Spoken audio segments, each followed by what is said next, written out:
Recent data finds concussions among high school female athletes has tripled in the past 2 decades, and yet a CBS News investigation points out there is a staggering gender gap in treating women for head injuries. A study found that 80% of all the research around sports concussions focused only on men. But our next guest knows this is not only a male issue. She took a knee to the head during a game in 2010, and it nearly cost her her life. But her story didn't end there. Olympic gold medalist and World Cup champion Briana Scurry joins me now. She's also the author of the new book, My Greatest Save. Thank you so much for joining us. What was that period like when you were recovering from this injury?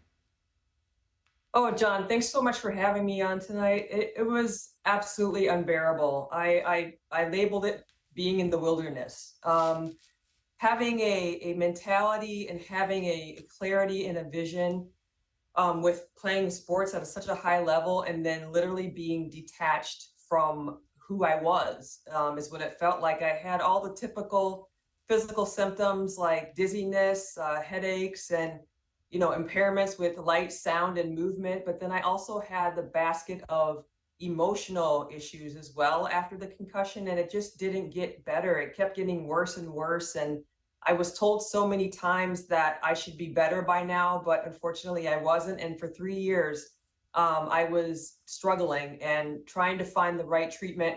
And finally, eventually, after 3 years, I found it, but it was so difficult for so long. Why do you think concussions among male athletes seem to get more attention? I mean, on the one hand, it's obvious male athletes get paid more, they get more attention, but you'd think in this case it's rather crucial. What's your take?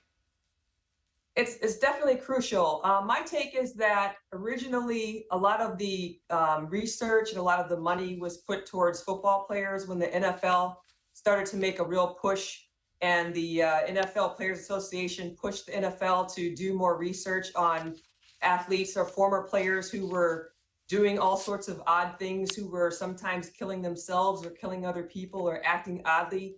They were pushed to be able to do more research, and so because of that, all the money went towards NFL football players and men athletes, and so women got pushed to the wayside. But when I discovered in 2013 that more than 50% of female soccer players will suffer a concussion in their career, I realized that I had to be the one that stands up. I had to be the new face of concussion to explain to people how a lot of women also have the same issues, and oftentimes they're more severe and they're longer, and not only athletes, but also domestic violence and accidents. So women have been pushed to the side with regards to research and financial aid in this area, and I'm here to try to help that change. And are you seeing improvement? And what would you like to see beyond the improvement, if you're seeing any? I am seeing some improvement for sure. So I had my concussion in April 2010. And now that we are in 2023, I'm seeing a vast amount of improvement in terms of, research based on therapies and different techniques and abilities to find the right doctors and get pushed to the right place where you need to be to get the help you need. That was something that was lacking when I was searching for my doctors years ago.